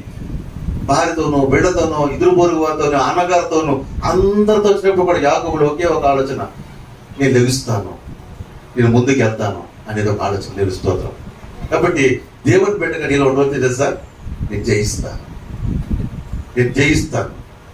కాబట్టి ఎప్పుడు కూడా మనం డల్ అయిపోకూడదు. డల్ అయిపోకూడదు దేవుని బిడ్డ కాదు. వస్తాయి పోరాటాలు, బోల్డ్ వస్తాయి, అనుకున్న పరిస్థితి బోల్డ్ ఎదురవుతాయి మన జీవితంలో. ఎన్నో విషమ పరిస్థితులు వస్తాయి, ఎన్నో పడిపోతాం, ఎన్నో తిరుగుతాం. ఒకే ఒక విశ్వాసం, నేను లెగుతాను దేవునికి స్తోత్రం, నేను జయిస్తాను దేవుని స్తోత్రం. ఈ పోరాటం ఎప్పుడు నీలో ఉండదు తెలుస్తూ, అదే రాజు యొక్క జయత్వని. రాజు ఎప్పుడు ఏం చేస్తాడట, జయతని పలుకుతున్నాడట.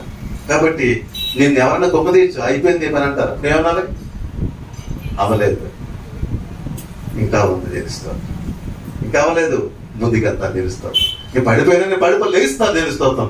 నన్ను లేపుతాడు దేవుడి స్తోత్రం. దేవుడు నన్ను లేపుతాడు. హల్లెలూయా.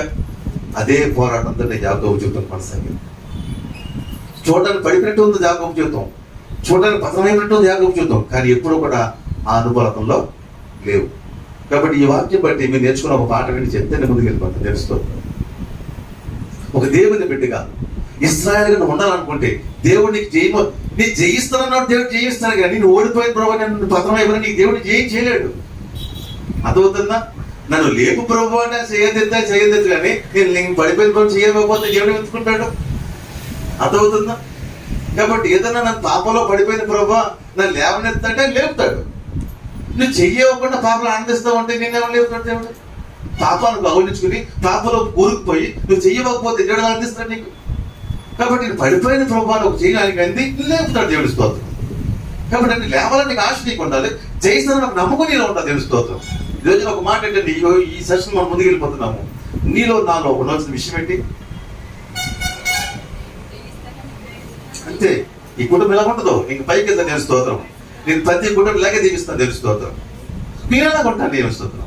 నా కొడుకు ఉన్నతాన్ని దేవుడి స్తోత్రం, నా కూతురు ఉన్నతమంటే దేవుడి స్తోత్రం, మా అల్లుడు ఉన్నతమంటాడు దేవుడి స్తోత్రం, మా మనడు ఉన్నతమంటాడు. ఇప్పుడు అలా అనుకుంటాను అంతే. మా మిస్సెస్ అప్పుడు అంటది, అలాగే ఎంత డ్రీమ్స్, నిజమే డ్రీమ్ అని దేవుడి స్తోత్రం. నా ఆలోచన అంతే, నా డ్రీమ్ అంతే, నా ఆలోచన అంతే. అవి జరుగుతాయి దేవుడి స్తోత్రం, అవి జరుగుతాయి. ఎందుకంటే జయత్వని దేవుడి స్తోత్రం. ఇలా ఉండమే ఇంకా పైకి కదా దేవుడి స్తోత్రం.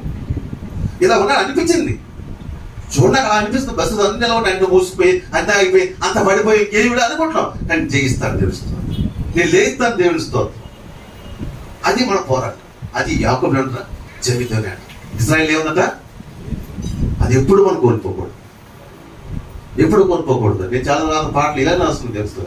విశ్వసించువాడు కలవరపడడు, క్రీస్తునందు విశ్వాసం సిగ్గుపరచదు, నమ్ముకో నీవు మనసారా, కొలుచుకో నీవు ప్రియమారా, నమ్ముకో నీవు మనసారా, కొలుచుకో నీవు ప్రియమారా. విశ్వసించువాడు కలవరపడడు, క్రీస్తునందు విశ్వాసం సిగ్గుపరచదు, నమ్ముకో నీవు మనసారా, కొలుచుకో నీవు ప్రియమారా. అబ్రహాము నమ్మెను దేవునిని, విశ్వసించి చూచెను బహు సంతతిని.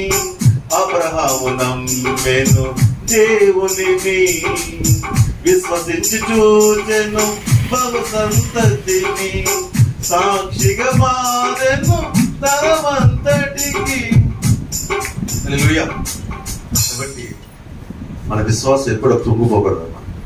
దేవుడు కోరుకునే పాట, నేను జయిస్తాను, నేను లేస్తాను, నేను నిలబడతాను అని ఎప్పుడు కూడా మీ జీవితంలో కృంగుబాటు రాకూడదు. ఎవరిని బట్టి? క్రీస్తు యేసుని బట్టి. దేవుని స్తోత్రం. ఎవరైతే ఆ స్ఫూర్తితో ఉంటారో, ఎవరైతే అటు విశ్వాసం కలిగి ఉంటారో, వారి దేవుడు బలపరుస్తాడు, జయమిస్తాడు. మన దినాన్న సిస్టర్ గారు మేరీ గారు, ఆమె బలహీనతను బట్టి చాలా నిజమే పరిసర అనిపిస్తుంది, కాదట్లేదు. ఆ సిస్టర్ నేను ఒకటి చెప్పాను, అమ్మ ఆమెకి ఎలా ఉందంటే ఇంకో క్షణం బతుకుతానా లేదా, నాకు ఇంకో రోజు ఉందని ఆమె రోజు భయపడుతుంది. మా ప్రార్థన ఏమన్నాను, అమ్మ నువ్వు మనం ఎత్తుకుంటామని చెప్తే తెలుస్తుంది. ఆ పాప ప్రెగ్నెన్సీలో 4 నెలలమ్మా, 4. ఆవిడ కోరుకుంటే నాకు ఈ క్షణం ఊపిరందట్లేదు, నాకు ఊపిరి రావట్లేదు, నా ప్రాణం పోయేలా ఉందేమో అని ఆవిడ. నేనేం చెప్తున్నాను ప్రార్థన చేసి, అమ్మ నువ్వు మనవల్ని ఎత్తుకుంటావమ్మా, నువ్వు మనవల్ని ఆడిస్తావమ్మా అంటే మన పరిస్థితులు ఎలా ఉంటాయి? బాగుంటాయి, తెలుస్తూ. అలా మనం ఊహించుకోవాలి, అలా మనం విశ్వసించాలి. అప్పుడే మన విజయ జీవితాన్ని బట్టి ఏం చేస్తాడు? ఆస్వాదిస్తాడు. ఇశ్రాయేలు ఏముందంట? రాజు యొక్క జయతను ఉందంట. దేవుని స్తోత్రం. నేను ముగిస్తున్నాను, చివరి మాటకు వచ్చేసాను. ఇంక చాలా విషయాలు ఉన్నాయి. ఇంకొక మాట నేను చెప్పేది అంటే ఈ చివరి మాట చూద్దాము, 23వ వచనము.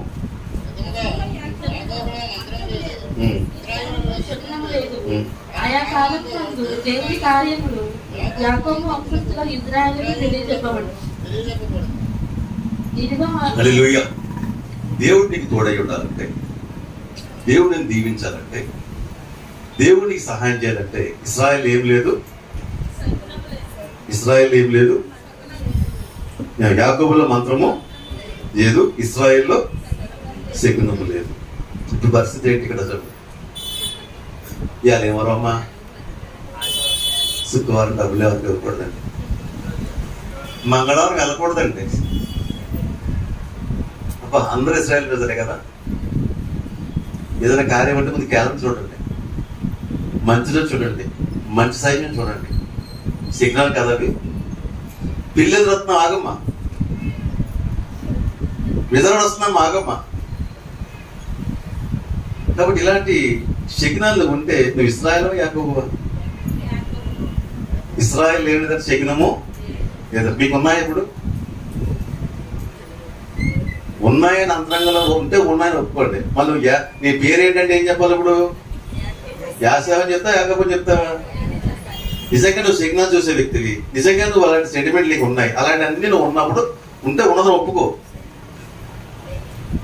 ఉండి లేదని చెప్పు అనుకో, దేవుడికి అసహ్యమంట.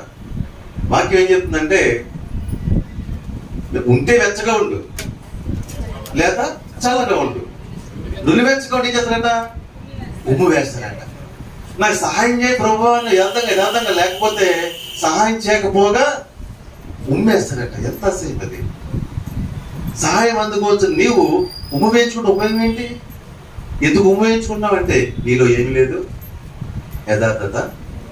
ఒప్పుకో. ఇంకా ఎందుకు సెంటిమెంట్ ఇంట్లో నీకు? ఎంతమంది సిగ్నల్ ఈరోజు? ఎంతమంది కూడా సిగ్నల్ లేవా? ఇంకా మంచి శుభకార్యాలు అన్ని సిగ్నాలే కదా. ఎన్నే క్యాలెండర్ తిరిగేస్తారు, మంచి రోజు చూస్తారు. ఇవన్నీ చూసి నువ్వు ఇశ్రాయేలు ఎలా అవుతావు? దేవుడు చూడ ఎలా ఉంటాడు నీకు? జీవనాశం నీకు ఎలా వస్తుంది? ఆలోచించండి, ఒకసారి ప్రయత్నం చేసుకోండి.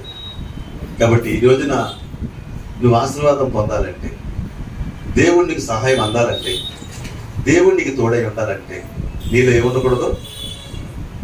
శకునం అంటే మీకు అర్థమైంది? మరి శకునం అంటే ఏంటి? అమ్మ తుమ్మారమ్మా ఆగిపోయింది, తుమ్మెత్త ఆగిపోయింది, పిల్లొత్తే, ఎదరొత్తే, మంగళవారం వస్తే, పొద్దుపోతే, అన్ని సెంటిమెంట్లే కదా, అన్ని శకునాలే కదా. ఇవన్నీ నీళ్ళ పెట్టుకుని దేవుని సాయం చేయంటే నువ్వు ఇశ్రాయేలు కాదు. నువ్వెవరు? Sir very good answer. Hallelujah. చాలా మంది డబ్బులు పడిపోతే ఏం చెప్తారు?